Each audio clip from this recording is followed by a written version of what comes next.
Yeah, it's my 19th. I just went and counted. All right, here we go.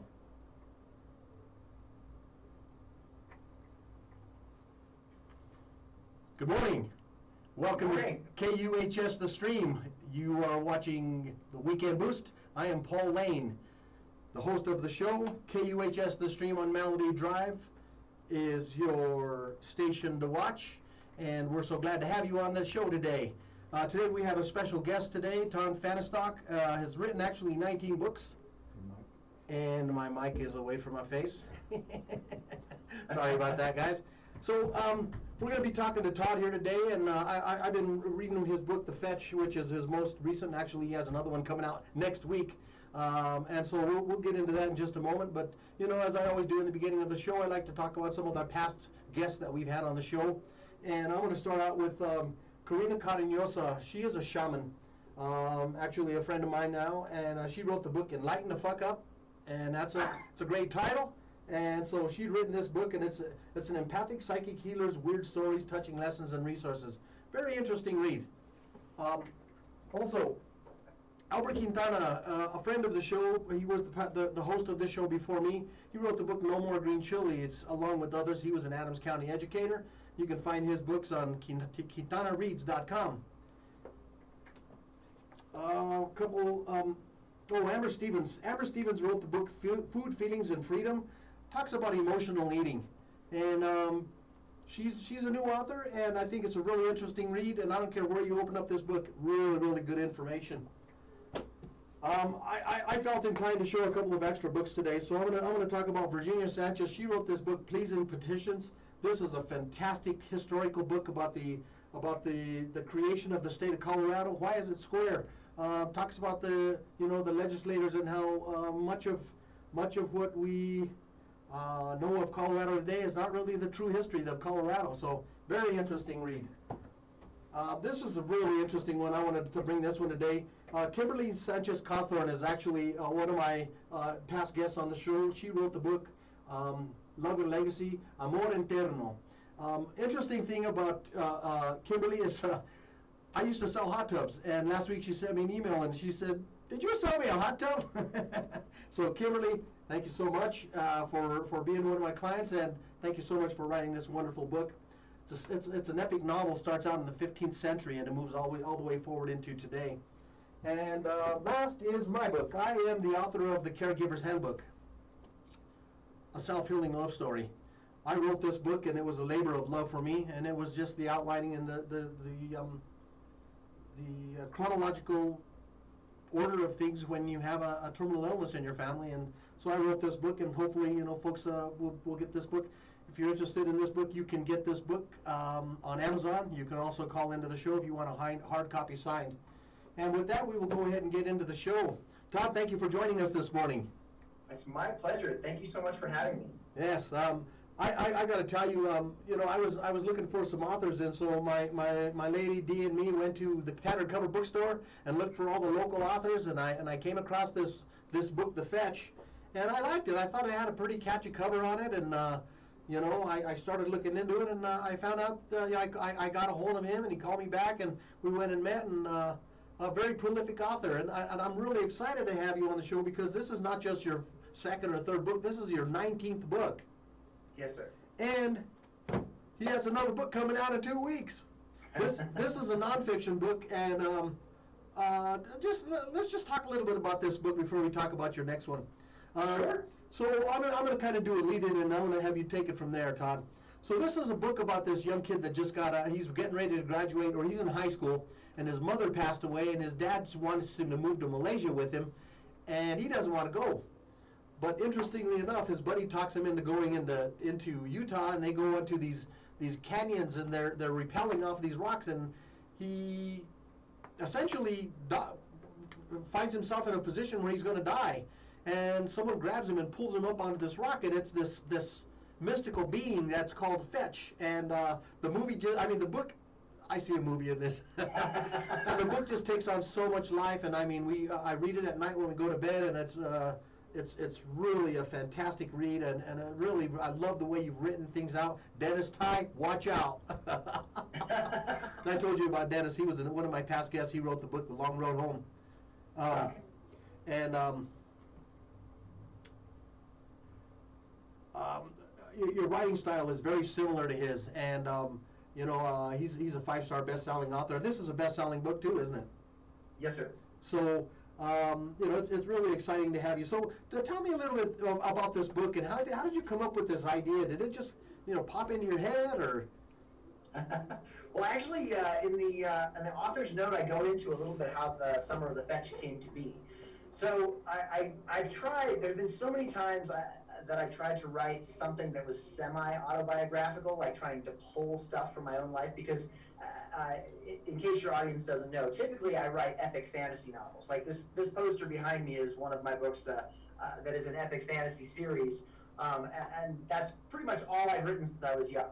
But I've had a few adventures on my own, and some of them actually kind of show up in a fictionalized format in the Summer of the Fetch. A lot of it is actually based on my own life, and I've never actually written, well, until recently, won't get into that. Up to the Summer of the Fetch, I had not written any autobiographical stuff, because I'd always start it, and then I'd be really excited to chapter 2, and then chapter 3, I would start to kind of get a little bit bored with it, and finally I'd be like, this is my own stupid, boring life, and who would want to hear about it? So I never ended up writing anything autobiographical or even semi-autobiographical. But this book, I went to bed on the night of the 19th, May 19th of last year, and I had this notion of that kind of came together from some things that happened to me in high school and this concept of the fetch, which I had since college.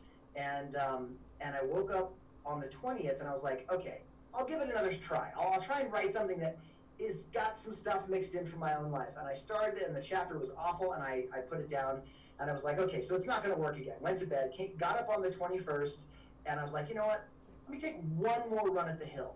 I sat down at the keyboard, and boom. I mean, I've had inspirations before, but I've never had one like this, where it exploded in my mind. Everything, I could see the whole story all the way down the track, and I just started writing, and I started writing, and I started writing. And I'm, as you noted, I'm fairly prolific for an author, but this was something I never experienced this before. It was like the muse was flowing through me, and all I could do was just, keep my fingers on the keyboard. After 13 days, it took me 13 days, and I had the rough draft for this novel. Man. It just blew right through me. And in fact, in the last week of it, it was almost painful. It was like I just had to be at the keyboard all the time. I barely slept. When my wife brought me food, I would eat. And then at the end of it, I had this story. And so the concept of the fetch, which was the idea that was keeping me awake that night, came from this friend of mine in college. And she had talked about this Irish spirit that essentially was like a good luck charm. And it tended to follow a specific family. And back when I was in college, I was known by my friends as being somewhat ridiculously lucky. And so she's like, I think you have a fetch. And I'm like, what's a fetch? And so she told me the definition of the fetch, which is this typically female spirit that follows you around, or follows your family around. And oftentimes it will skip generations, right? Like it'll be your grandfather was inordinately lucky and your dad was, fairly normal, but then all of a sudden you're inordinately lucky. And so as I started writing this book, I started researching the fetch. Well, come to find out, what I could find about a fetch was not what she was describing. It was more this sort of death omen. Like if a fetch shows up, it means you're probably going to die in a short while, right? And so I was like, well, that's not what she was talking about. And so I did a little more research and found out that actually the fetch, the Irish fetch, was based on an earlier legend that came from Scandinavia called, and I'm going to mispronounce this, I believe it's a Fylgjar. It's like Fylgyr. I mean, it's really hard to pronounce.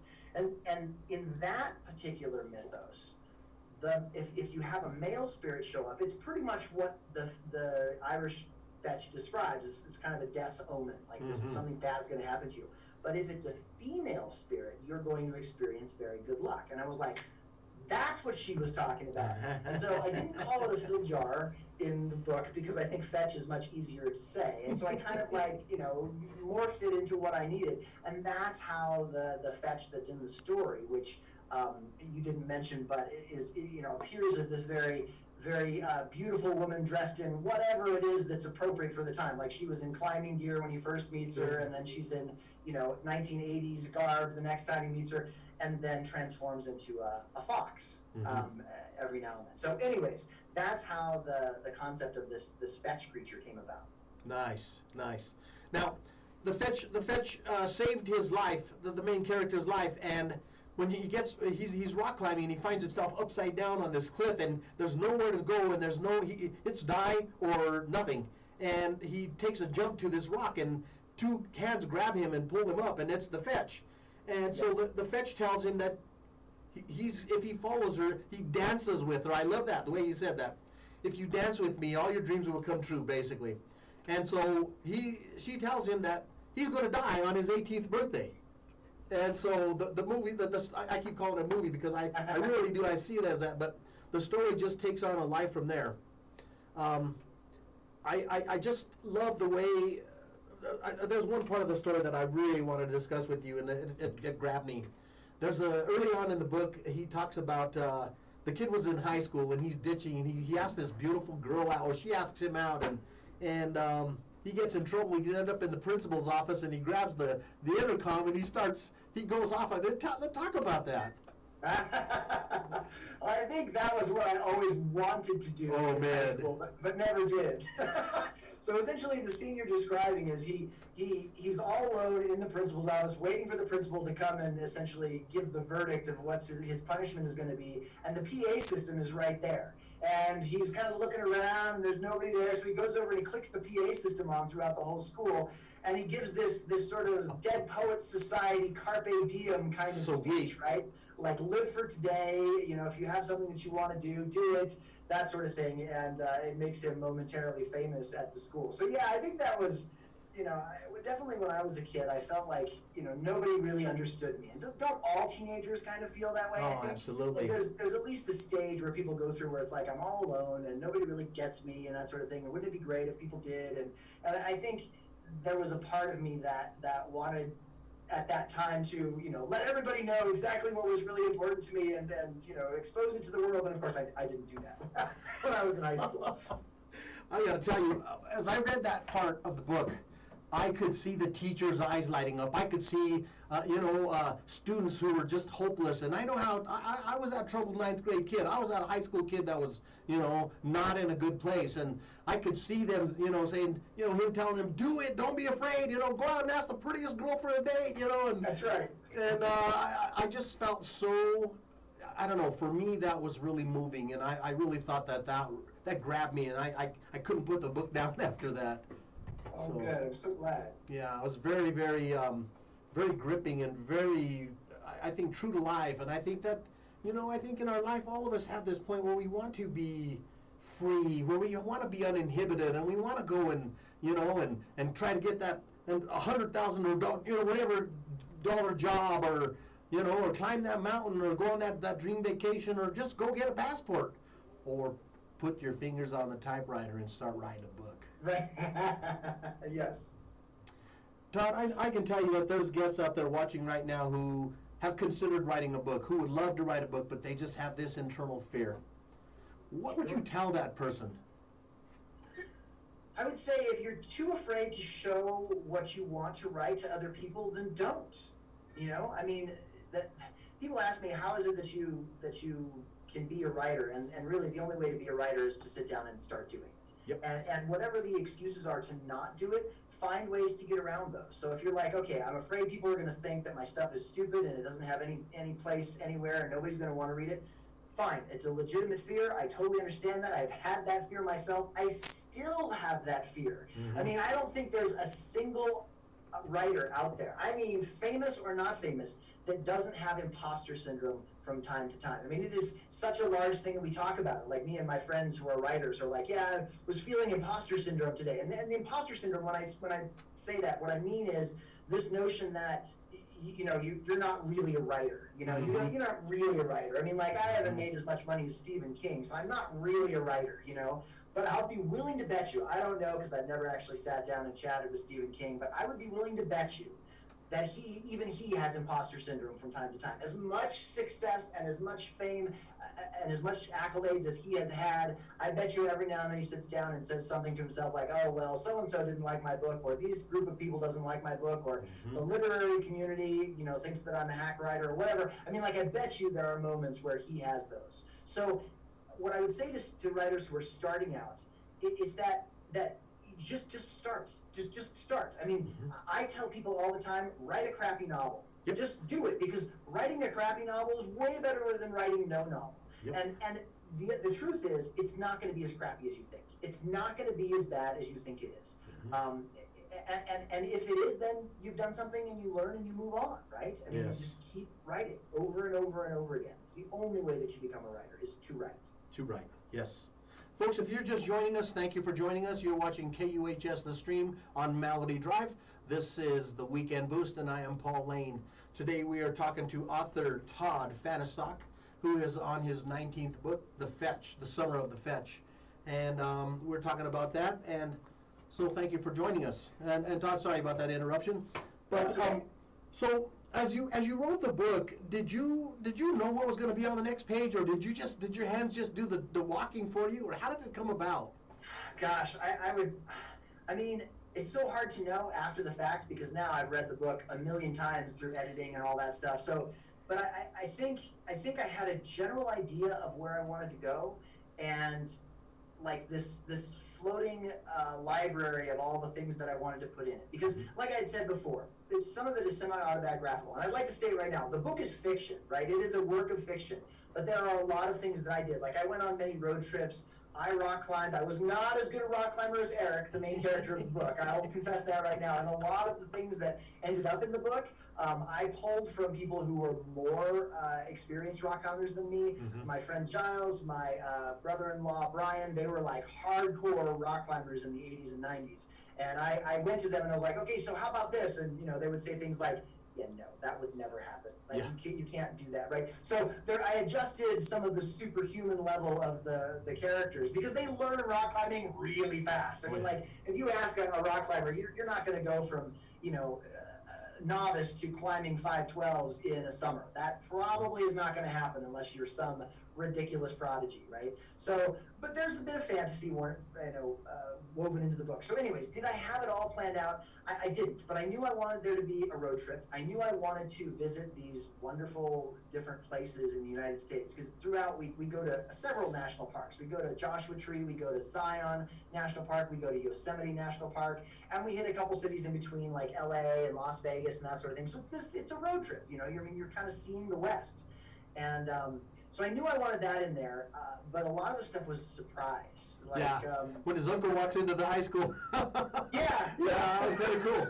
I thought that was his dad's in Malaysia, for those of you just kind of catching up. His dad's in Malaysia, and he's supposed to have gone to Malaysia to be with his dad, and he goes into the school and he sees his dad's brother, his uncle, who was a Colorado State trooper, looking for his nephew, and he disappears again, which I thought that was very fitting for the book. Cool. Yeah, well, and a lot of these characters, they're based on people in my actual life. My uncle is not a cop, but he does live in Grand Junction. So there was some things that I just kind of stole from real life as I completely fictionalized everything else. Oh, it fit. It really did. It fit. I got to say that it's just really flows the way that the book just just goes from page to page, from chapter to chapter. I mean, it's a truly easy, a quick and easy read, and I haven't finished the book. I will tell you that, but I'm deep into it. So yeah, we've really liked that. So you have a trilogy of other of science fiction fantasy, would you call it, or fantasy? Yeah, I've got one science fiction book. Well, it's a time travel book, and the rest are all epic fantasy. So yeah, and I got there's the Threadweavers trilogy, which is true epic / high fantasy kind of book. The difference between epic fantasy and high fantasy is like everything turns out mostly all right in the end, and then you've got sort of dark fantasy like the George R.R. Martin kind of Game of Thrones sort of stories where they're like, it's not necessarily going to turn out all right in the end, right? Winter's coming. So high fantasy is more like there's a happy ending somewhere in there, though the characters do go through the grinder by the end. So that one is a story about an immortal demigod who has given up on life. He used to be sort of the Captain America hero of this land, but since he lost the love of his life, who is a dragon who can take human form, he has sort of lost his will to live, and he's gone under this self-imposed exile. Well, at this stage in this very long history within this world, magic has been gone for about 100 years, and it's now starting to come back.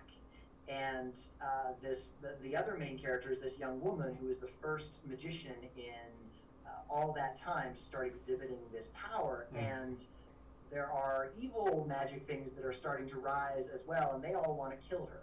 So the beginning of the book is we need to bring this demigod whose name is Wildmane, and that's the name of the book, that's the title of the book.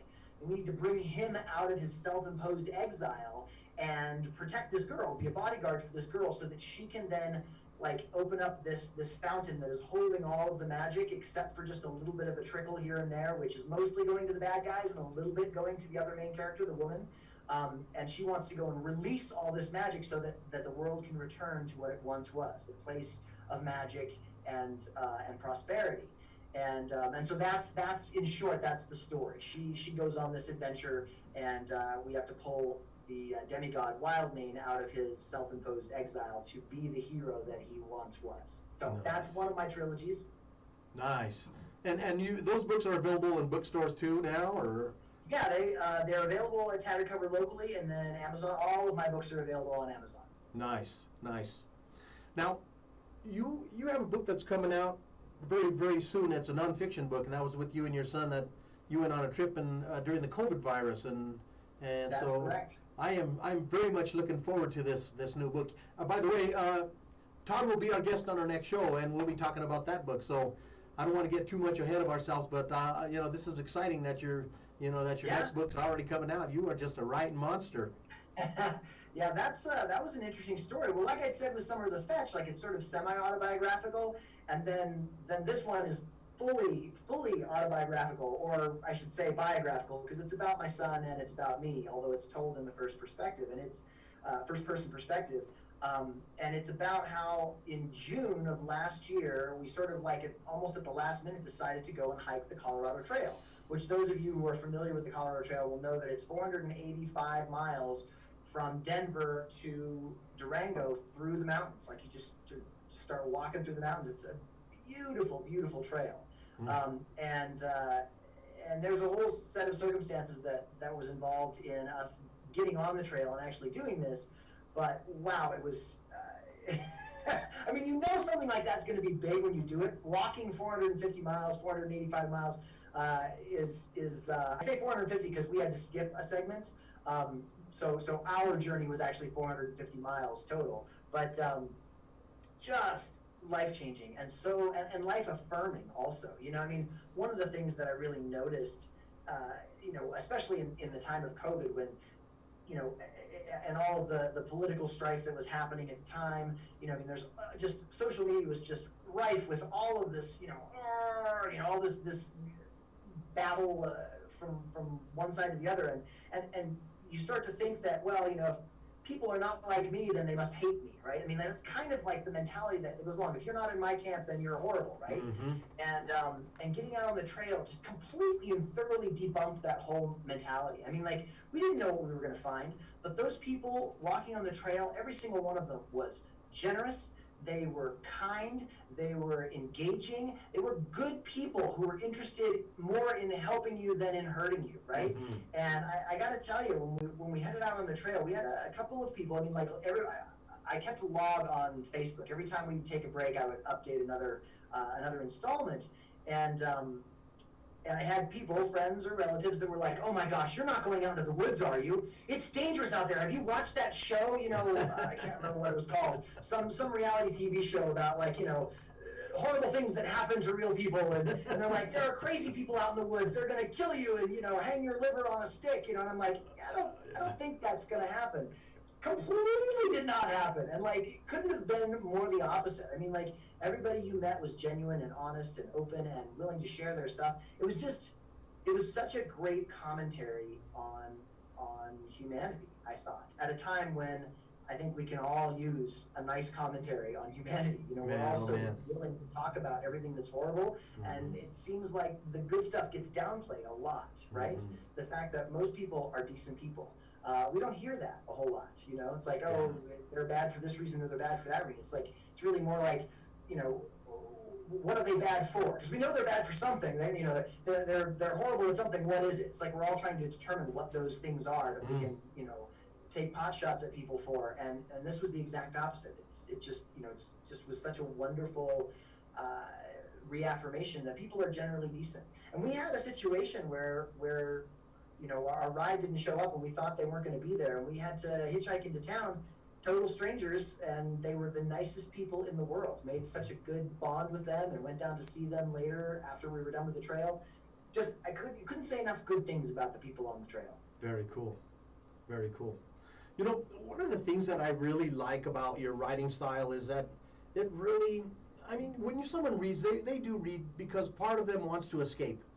You know, they want to leave this reality and go into something that's safe and something that's, it could be dangerous, but you know, they want something that's another reality. You know, and I really appreciate that you were able to capture that. You know, you were able to really, as I read, I was sitting behind Eric in the classroom. You know, I was, you know, I mean, when he's on his journey and he. You know, he's sitting in the car talking to his buddy. It's just very, you know, I thought it was very down to earth. I really like that, you know, that you used common language that we would all use in a situation like that, and it, you know, it really makes the book easy to enjoy, and I, you know, I just really appreciate that. Well, I'm so happy to hear you say that because there was some question. I wrote. Okay, so let me get. There's some profanity in the book, as you've noticed. Gage tends to use a bit of foul language. Gage is Eric, the main character's best friend, and ends up going on the road trip with him. And he's a bit of a, you know, doesn't ingratiate himself to much of anybody. And anyways, when I wrote it, I just was letting it flow, as I mentioned before. It was coming so fast and so furious that I let it be what it was. And Gage, man, he was a foul-mouthed fellow. And when I got to the end of the rough draft, I was like, I need to go back and I need to delete a lot of that because it's just too much. Like he's just cussing all the time. And I went back and I was like, you know what? I'm going to give this to my beta readers first. I have a group of beta readers, usually about a dozen people or more, who will read books before they go to print and give me some feedback on, like, you know, some sort of like a you know, an audience test, Very right? nice. What's working, what's not working. And after they read it, and I asked every single one of them, so, do I need to tone down the language? They were like, don't you dare tone down. I mean, like, that's the way we spoke. When I was in high school, that's the way we spoke. We talked to each other like that. And they really made me realize that it brought an authenticity that it wouldn't otherwise have. And I'm not just talking about the profanity. There were other things, you know, in the language, but that was the one that I was the most worried about. So that was the one that I was checking on. And I think what I was worried about for no reason, because people do talk like that to each other, especially teenagers talk like that to each other. And so when I heard that, when I got that feedback, and now you're giving me the same feedback, it just made me realize that, yeah, you got to trust yourself. So those of you who are writers, you say that you've got some writers that are watching the show. Trust yourself, right? Don't censor yourself, especially don't censor yourself when you're doing the rough draft. I mean, there are some things that need to be edited in the editing phases, and that's something you can decide later. But do not ever censor yourself during the rough draft, because you might block out something that is the gem of the story, you know? And I think Gage is one of those gems. I think he's one of those rough gems that he fits. comes to. Yeah, he fits as a character. He fits into the story. You know, he's this big muscular guy, you know, and Eric's this kind of a skinnier, nerdy guy, you know, and you know, Gage doesn't like jocks, and you know, he's a cool guy. He's my kind of guy, you know. And you're not the only one who said that, despite all of his rough edges, or maybe because of all of his rough edges, you know, that he just doesn't, like I said, he doesn't ingratiate himself to anybody. He's not trying to impress anybody in particular. He's trying to be who he is. Yeah. Yeah. So I liked Gage a lot at the end. Yeah, so I won't tell you about the end because you haven't read it yet, but. Oh my gosh, I can't tell you how tempted I am to just skip to the end, you know, but I'm going to just keep reading it because, You know, it's very it's captivating, I have to say. Um, what kind of writing education do you have, Todd? So if you're talking, do I have an advanced degree in writing? The answer is no, not from an institution. I mean, I have a bachelor's degree, and my major was in art. Although I started off as a writing major, I went to the cornerstone class of that major at the time, which was practical criticism. And first of all, I didn't much like criticism, and there was nothing practical about that class at all. And I think I failed that class, actually. I think I withdrew from it when I met my current wife, actually. At the time, she wasn't my wife, but I met her, and that was something, I was more interested in spending time with her than I was spending time learning about the various different ways that they try to quantitatively assess writing throughout the years, which is what practical criticism is all about. So nothing except for experience, really. I read a lot when I was a kid. I mean, I always loved English class, and I really got the mechanics down, which to all of you prospective writers out there, get the mechanics down. I know it seems like a pain in the butt, but you do need to have those tools. You need to know what you're doing before you can break the rules. And I had to learn a lot of that stuff the hard way by breaking the rules without knowing that I was breaking the rules until somebody who was more educated told me. So I don't want to poo-poo education as far as, being a necessary thing, because you have to have a certain amount of facility with the language to be able to do what you want to do. It's like trying to paint a painting, except you don't have paintbrushes, you have sticks. You can do some, and you can definitely create something interesting, but if you want to have a full range of skills, you have to learn those skills first. So yes, education is important, but I don't have a master's degree in writing or anything like that. I just have written and written and written. And if you want to be a writer, that's really what you have to do. And I've said that before, but I will say it again because it's important enough to say twice. Write all the time. Write as much as you can. That's right. I have no writing experience, writing degree, and I put a book together. I didn't ask permission. I just I was fortunate to have someone help me with my editing, and as I wrote, I shared it with my daughters and various family and friend, and I didn't wait for an education. I didn't wait for the degree to write the book. And if you're out there and you're thinking about writing the book, but you're thinking, man, I don't have that degree, you know what? Start writing. One of the things I always encourage my friends and family to do is read out loud. Because it increases your vocabulary, your articulation, your expression of the thoughts and words, and for me, I think that's been a big help for me, and so, especially reading your book out loud, because the sound resonates, and as I'm reading, I can visualize the experience so much more. So yeah, don't wait for the degree, folks. Just get there and start writing. And sometimes, I had a friend who got a master's in writing, and she was saying how it almost killed her love of actually creating and writing, because there's so many things that get stuffed into your head. Not to say that it's bad. I think that there are sometimes I wish I had a master's degree in writing, especially at this point when I'm like really pushing and trying to create the best story that I can. But there are upsides and downsides to all of it. Yes.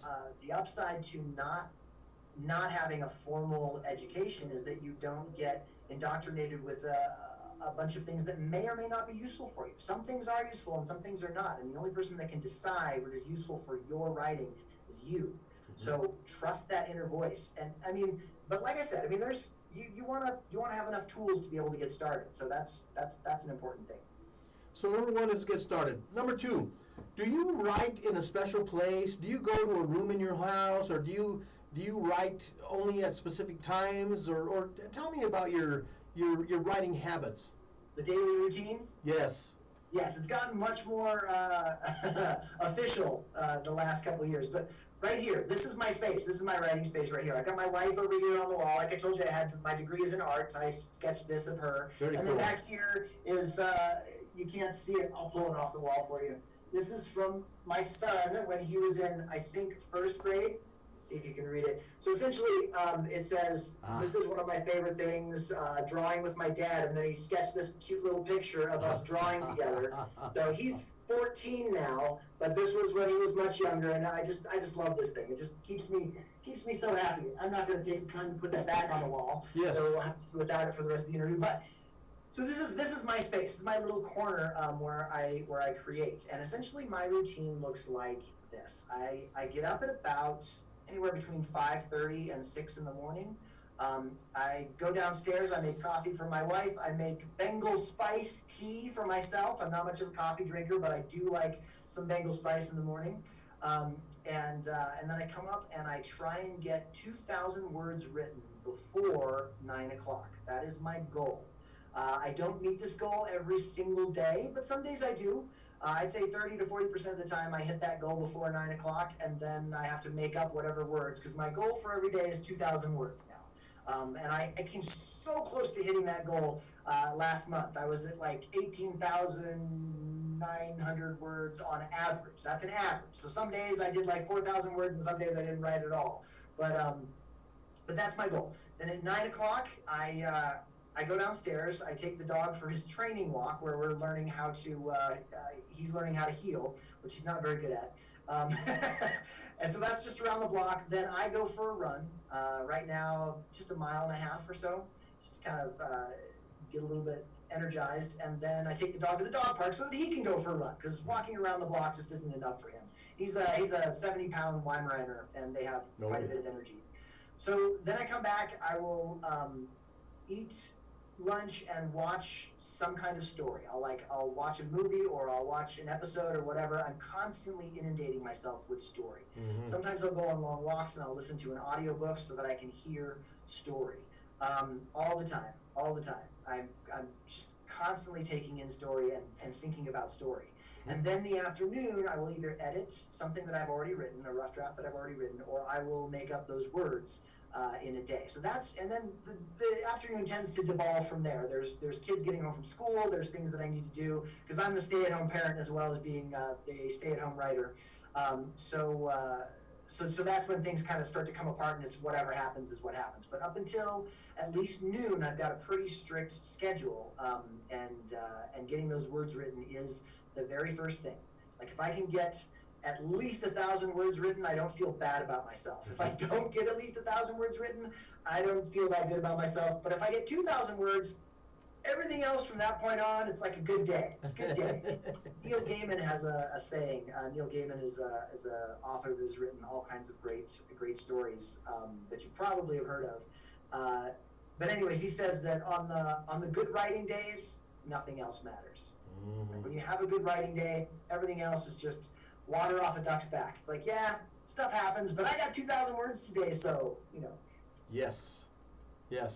So that's very, very good goal. I mean, that's that gives someone an idea of, what it takes. And, I mean, everyone who's ever thought about writing a book has also thought about, how difficult this could be, and how much challenge could be ahead, or how hard is it going to be to get this published, or who's going to read it, or how am I going to get it? I know all of these things. I heard it all in my own head.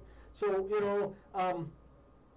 but you just overcome. You just put one objective in front of the other, and you write, and then you work, then you promote, and then you edit, or I'm sure that you have a routine that you follow besides just the writing. Yes, yeah, and it tends to, so for example, yesterday I only got, I think, 500, 600 words, because I was in the process of publishing Ordinary Magic, which is the Colorado Trail book. So the day got taken up by that, because I wanted to make sure I got it in today, so that it was, went through the system and was available on Tuesday of next week, when the official launch is. Though, just between you and me, it's actually live now, so you can get it today. Well, I think it's probably going to be a very interesting book. I mean, I was a backpacker when I was young, so I have lots of adventures that in here, and so I'm looking forward to seeing yours. You'll recognize all kinds of stuff in there. Then that'll be like coming home to you. Very cool, very cool. Now, what about like your son? Does he get inspired by watching you write, or do you kind of involve him and your wife in your writing, or do you read what you've written at the end of the day, or? So it's a good question. It's an excellent question, and to start my answer for that, I will tell you about a little bit about my brother. Okay, so my brother He sings in a Black Sabbath tribute band in LA. He lives in LA. He's always wanted to be a rock star, and he's the lead singer, the Ozzy Osbourne character for this band called Electric Funeral, which plays clubs in LA, right? And he was talking about, I mean, like, his dream was always to be, you know, the Vince Neil or the, you know, Ozzy Osbourne or the whatever on the LA scene. And he was talking about how he saw a picture of the lead singer of Slayer, which is this sort of death metal band. Have you ever heard of Slayer? Oh yeah. Okay. So the lead singer of Slayer in a picture with his teenage daughter standing next to him, and he's like all geared up in his, you know, he's like you know, and she's standing there and she looks like this. You know, she's just like so bored and so embarrassed and doesn't want to be anywhere near him, right? And Classy. my brother said, you know, it doesn't matter how cool you are, your kids are never going to think that you're that cool. Right? Yeah. Well, I'm lucky in that I think my kids think that I'm okay, like they want to hang out with me from time to time. But my son is probably sick of all the talk about writing in my house, and so is probably my wife. I mean, don't get me wrong. They are fully supportive, and I think that he loves the fact that I'm a writer and that I write. But it's been such a long-standing, like, hey, do you want to hear this chapter? Hey, do you want to hear this chapter? Imagine hearing that every other day for 10 years. Eventually, they're like, no. Just, no, I don't want to hear. So, I mean, like, used to be my wife was my first reader. Every time I get done with something, I would give her a book. But she's busy. She's the director of, you know, she just got promoted. She's like the senior VP of operations or whatever at Denver Urban Gardens. And so she's got like an entire career of her own. She can't just stop everything that she's doing and read something when I get done with it. And so, so she tends to read things once they're out. At this point, Ordinary Magic, she wants to read it, but she's gonna wait until she gets the book when it's already been published. So, so yeah, I mean, there's definitely an opportunity, but I totally understand why it's not like a first thing, like they want to get their eyes on it immediately. That said, I will say about my daughter, her name is Elowen. She's a storyteller born. Like she's been wanting and has been telling stories since she was in elementary school. In fact, she has this villain from her story when she was in 3rd grade, but I still want to steal. It's like this really cool villain who, whenever he comes into the room, he sucks the light from all the light fixtures, so it becomes dark as soon as he walks into a room. I just love the character. Nice. And she's been writing books, and she is my go-to. When I've got a problem with a story, I tend to go on a walk with Elowen or go on a run with Elowen and be like, okay, here's my problem with the plot. And I lay it all out to her, and she's like, oh, okay, well, have you considered this, and have you considered that? And by the time I'm done with the run, boy, I'm ready to write. It's like I've got all the problems fixed, and we're ready to go forward. She is indispensable to me. Nice. Hey, folks, if you're just joining us, I am Paul Lane. You're watching the Weekend Boost on KUHS, The Stream on Melody Drive. And we're talking to Todd Fanistock on his book, The Summer of the Fetch. We were just talking about, you know, just his inspirations and, you know, family and when you're writing. And so, you know, there's a lot of elements that are involved when you're writing a book. And there's a lot of pitfalls and there's a lot of distractions. And it's so easy to go back and say, oh, you know, I'll write 100 pages today. You know, I always talk about how I remember writing 20 pages and not saving it. And then I go to, you know, hit another paragraph and it all disappears. Oh, boy.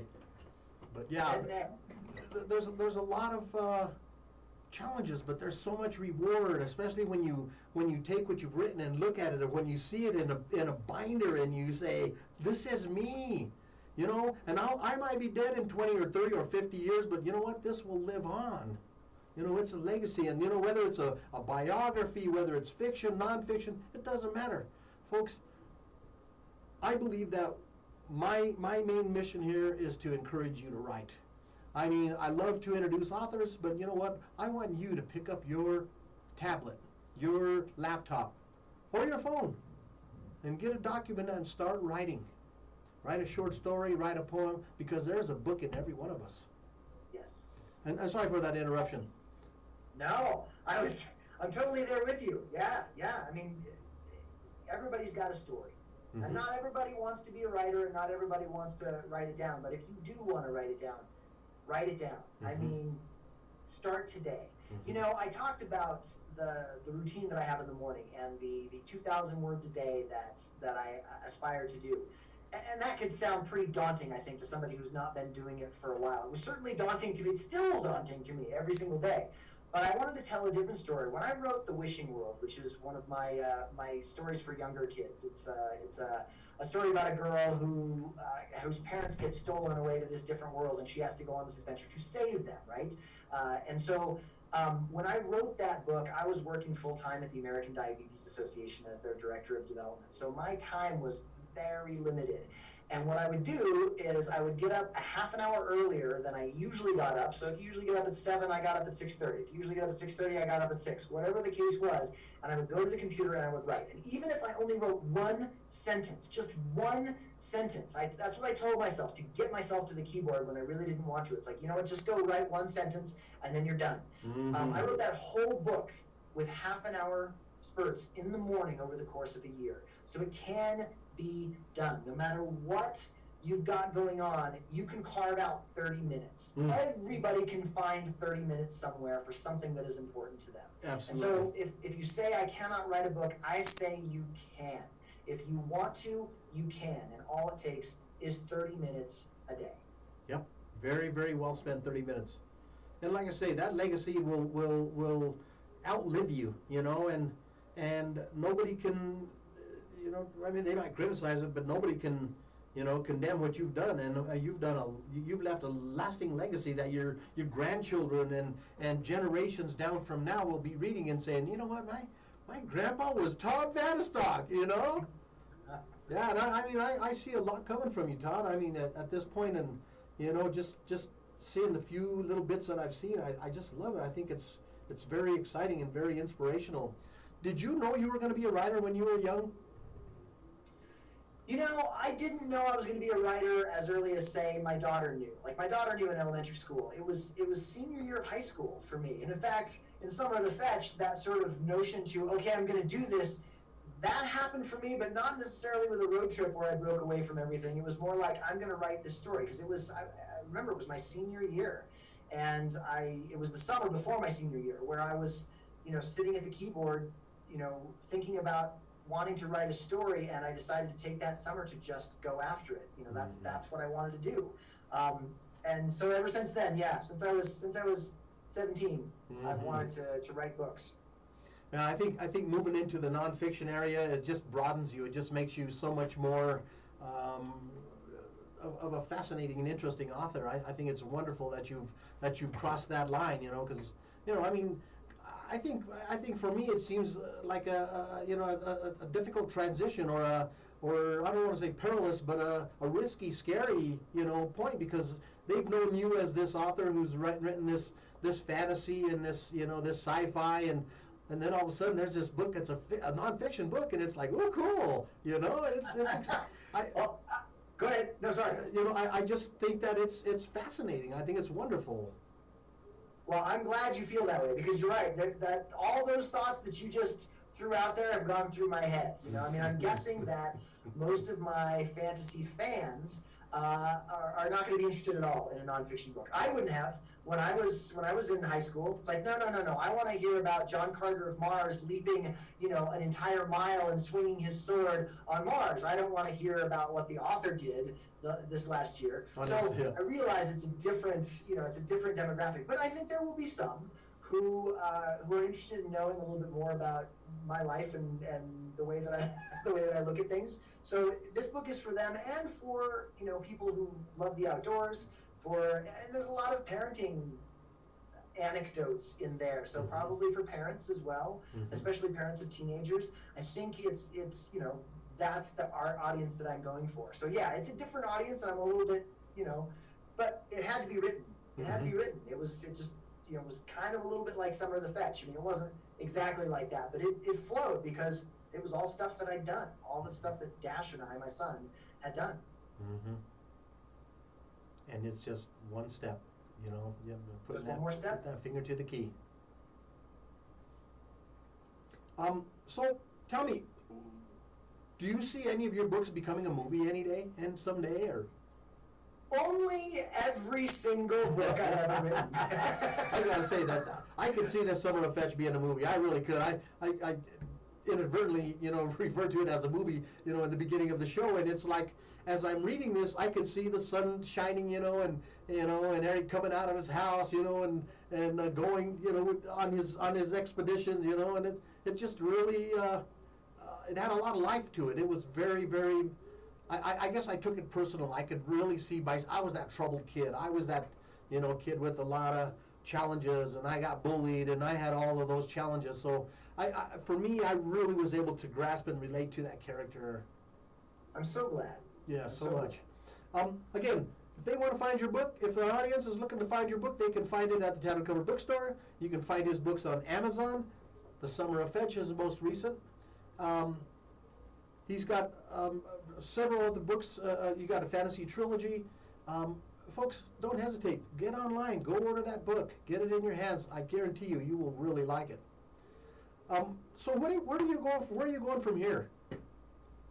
Like after this interview, or no, in in your career, on your writing. So I still I'm wanting to get these stories out into the world. So I'm just going to keep doing what I'm doing. I've got some exciting projects in the hopper. One of them I can't quite start talking about yet, but I'd love to tell you all about it when it's time for that one to be revealed. I've got my Tower of the Four. These are episodic. So for those of you who are interested in fantasy and you're not sure, if you want to commit yet to some tome of 400 pages, that's what Tower of the Four is all about. So these are 30,000 word books, which that translates to a little over 100 pages, essentially, these books. Hang on just a second. So we are on KUHS The Stream, and we're taking a quick intermission. Here we are. Sorry, I just ran away for a second because so these are the books, and they're very cool. They're that thin, right? Mm-hmm. So this is the first one. We've got the second one. We've got the third one. Hold it for about 3 seconds there. Oh yeah, sure. There you go. Tower of the Four. Okay. Third one. Fourth one. Very cool. And then the fifth one, which just came out last November. Man. And the sixth one is in the can, so it's finished, and it just hasn't come out yet. But my point with those stories is that they're a real quick read, quicker even than Summer of the Fetch, and it will give you an idea of what kind of what my writing is like. This story is all about a group of 4 people who don't get along with each other at all. They're from different walks of life within this world. And they get thrown together in this academy where they're supposed to learn magic, but the only way they can learn magic is by getting along. And I started writing this, and the theme behind the whole thing kind of came from, like I was talking about earlier, how so much polarization happening in the United States, and what we need is more unity, right? Mm-hmm. And so this was these people from sort of corollary walks of life in this fantasy world having to come together and learn how to work together to create magic. So that's sort of the theme, which I thought was appropriate for the times. Very fitting. And we've got a princess here with all of the the wealth and privilege that comes along with that. We've got this guy who's from the country down south that the people up the north don't think that highly of. You've got this lady way in the back who is this urchin who has never had any money. I see her. Never had any advantages in life. Her mother and father died young, and she was on the streets. And then this guy's kind of like the middle class guy. He comes from a family that is, making enough money to get by, but not wealthy by any stretch. I mean, they all come together in this school, and all of their prejudices and all of their hatreds have to be sanded down and smoothed out so that they can work together and find worth in each other. So and it's all set in a fantasy realm. So there's magic galore. Very cool. So that's one of my favorites right now. My pet project, Tower of the Four. So once you have a book and it's written, what do you do? I mean, you have your manuscript. Do you send it off to publisher? Do you have a publisher, a publicist? What's the next step for you? So I'm what's called a hybrid author. So I've had books published with the Big Five New York publishers. Um, uh, I've had books published with micro publishers, so smaller presses that print books, and then I've done indie books. So where my publishing company is called F4 Publishing, which stands for Fauna Stock 4, which is my family. Very cool. There's four of us. I'm right now. I'm really pushing the indie stuff. That's where I'm at right now. I'm not soliciting larger publishers. I'm really pushing my indie stuff, building my own audience, my own newsletter list, building my own social media on BookBub and on Facebook. That's what I'm really doing right now, and I love that lifestyle because I actually enjoy doing all the things. Like this cover, I didn't do the art. Rashid Alakroka, who's this guy who lives in Kuwait, who is a phenomenal artist, did the cover for all of these books. But I get to talk with him. I get to decide how it's structured, and Yes. we talk about it a lot. Like I determined that I wanted 4 of them on the cover, and he gave me several sketches, and then we went with the sketch that I liked the best, and I get to be a part of building that up. When you're with a traditional publisher, if you get even a little bit of input, you should be grateful. Yes. Right? Because usually what they do is they send it to their design department, and these are all professionals who know what they're doing, right? So I'm not saying that it's a bad thing, because I've got well, I'm not going to go grab another book, but like The Wishing World was done by Tor Books, just a beautiful book, great artist. Trisha Zimick is the artist for that book, and just phenomenal. So you get really good stuff, but I didn't get as much input as maybe I do with these indie books. Although that's a bad example because I did get a lot of input with that one, but sometimes you don't. Is my point. It's not necessarily within your control. Yeah, I had heard that a lot about, big publishing companies. They'll change your story, they'll change the format, they'll change the cover or the title, and it's like you've been diluted and you're almost non-existent in the book anymore. And it's, one of the reasons I chose to do self-publishing was that exact reason. Yeah, there's so much flexibility. Although there are huge advantages to being with a big publisher also. I mean, like Exposure. You get into a different pond, and there are some places that are really difficult to go as an indie that are very easy. The doors open very easily if you're with a big publisher. So there, and not to mention, I mean, the editing staff and that sort of thing. I just loved my editor at Tor, Bess Cosby. She was amazing. Like I thought I had The Wishing World down perfect, and she just brought up a couple of questions here and there, like what about this? I feel like we don't know enough about that, and it just like opened my mind. I'm like, oh my gosh, she's right. Like that's what needs to happen in that particular part of the book. So there are advantages to being with a big publisher, no question. Yes. But indie is also great. There's lots of advantages to being indie. Mm-hmm. Very cool, man. This is good stuff. I'm really appreciating this. Before I forget, I want to make sure and take this opportunity to wish my daughter a happy birthday. Stacy's 33 years old, and Fabian Benavides also has a birthday today, and Linda Sullivan. So some of my friends and family, happy birthday to you all. I didn't want to forget that. Happy birthday! yeah, my baby daughter's 33. I'm just amazed. But yeah, I think that I believe that there's someone in this audience who has heard you today and who is really, really being pushed and maybe considering, putting that manuscript on paper. And it's so important because you're on this earth for such a short time. Yeah. Don't wait. Don't wait. Start today. Don't wait. One of the things I ask every author, and I'm sure that this is a very big part of your life, just talking to you, and that's gratitude. Is gratitude a very important element of your writing and your life? And just how does gratitude fit into your life, Todd? So, prominently. Absolutely prominent. It's funny that you mentioned this. I was talking about this with Laura, my wife, just this morning, and she's the reason that I get to do what I do. I mean, like I made this transition because of her, and she holds the line. While I'm creating these stories, she's the one that's going out into the world and doing the things. While I'm kind of socked into my little universe writing, and I am absolutely and utterly grateful for her, for my children, for this opportunity, for the ability to write this stuff, for the crazy imagination that I have that allows me to do this day after day after day. Just no end of gratitude. And actually, interesting that you should bring that up, that Ordinary Magic, the nonfiction book that's coming out, that is a huge theme in that book. Huge theme. Mm-hmm. Well, folks, our time is wrapped up. There you have it. I'm so pleased to have had you on the show today, Todd. I think that you are an inspiration, absolutely an inspiration to me. You know, I know there's folks out there watching today who are saying, "Man, this I could do this. I could do this." And you can. Yes. And folks, you've been watching KUHS The Stream on Melody Drive, and this is the Weekend Boost. I'm Paul Lane, and we have been talking to Todd Fanistock, author of Summer of the Fetch. Todd, thank you so much for joining us. I wish you all the luck, and I will look forward to seeing you in 2 weeks. Thank you so much for letting me come on the show. This was really fun. It was a blast. It was great to have you. You have a great day.